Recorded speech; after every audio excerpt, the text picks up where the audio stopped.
بسم الله الرحمن الرحيم عن أم سلمة رضي الله عنها قالت قال رسول الله صلى الله عليه وسلم إذا دخل العشر وأراد بعضكم أن يضحي فلا يمس من شعره وبشره شيئا رواه Muslim.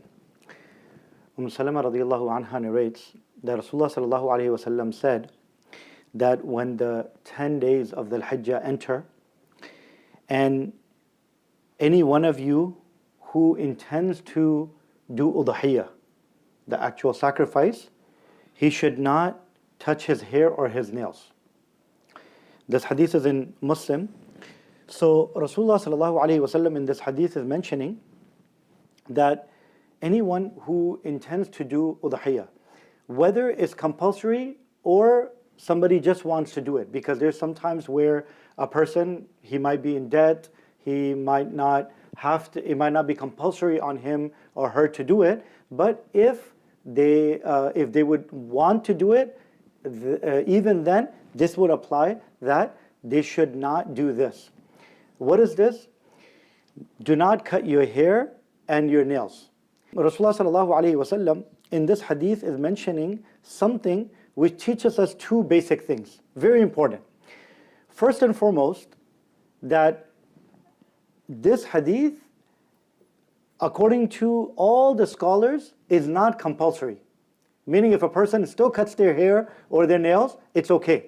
So the first thing it teaches us is that whenever we see a hadith, a lot of times we are very quick to say, okay, it's a hadith, so we must act upon it.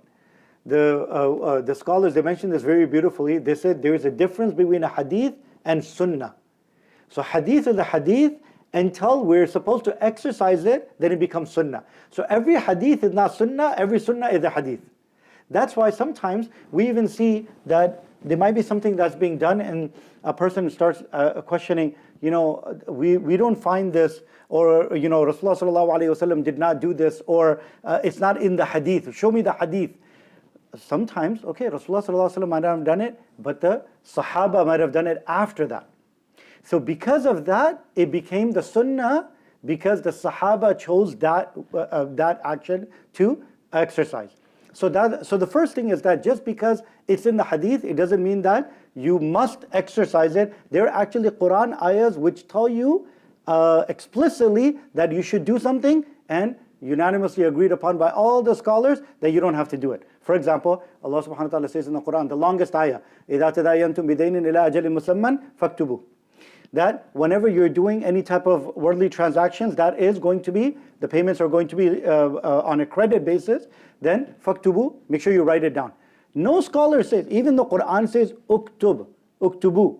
Uktubu means amar hadir, you need to do it, and there is no exception to it. But no one says that it is compulsory. That's in the Quran, same thing in the hadith. Many times, just because it's there, it doesn't mean we have to exercise it. And sometimes it might not be in the hadith itself, but we find it as a general principle or the actions of the Sahaba. So that's the first thing that it teaches us, that this is an act of istihbab, something that is mustahab to do. The second thing is that when we are looking at this hadith, Rasulullah sallallahu alaihi wasallam is teaching us something which is called tashabbuh. So tashabbuh bil hujjaj, that even though we might not be going for Hajj, but those who go for Hajj and they have their ihram on, one of the conditions for ihram is that you're not allowed to cut your hair or your nails. So even though we're here, we are imitating them. And what's really beautiful about that is many times we might not realize that imitation has a status in Islam. Imitation has its own status. So many times the question comes is, why do you dress like this? Why do you keep your masjid like this? Why do you keep your homes like this? All of this. This is something that we say we try to imitate something that we found it to be Islamic. So many times it's not just explicitly that, we found it exactly how it appears to be. No, it's something Islamic. So for example, clothing, it always comes, the clothes are you wearing? Is it sunnah? Is that what Rasulullah wore? Is that what the Sahaba wore? So we just say, no, look, anytime we just want to wear something that a person sees us and knows that this person is a Muslim. It's your identity. It's your, what we call tashabbuh, that you're imitating the ways of the Muslims, that this is how, if we wear these clothing, if we dress a certain way, we do, then that's called tashabbuh. So this hadith teaches us tashabbuh bil hujjaj, that when we're imitating. And there's two things about this. One is, Rasulullah sallallahu alayhi wa sallam, he says, al-mar'u ma'a man ahabba, that a person is with whom he loves. And then, obviously, the highest level of that is, you try to imitate them. The second is that there's an ayah of the Quran, Allah subhanahu wa ta'ala says, وَلَا تَرْكَنُوا إِلَى الَّذِينَ ظَلَمُوا فَتَمَسَّكُمُ النَّارِ. Tarkanu means that do not lean. وَلَا تَرْكَنُوا, do not lean إِلَى الَّذِينَ ظَلَمُوا, towards the transgressors. So do not lean towards them. And leaning towards them, the Mufassirun, they mention that is talking about imitation. So do not imitate the transgressors.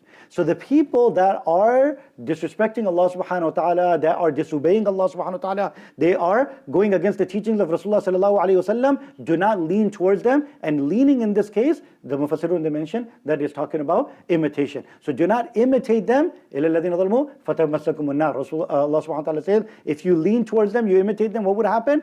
The fire of hell will touch you.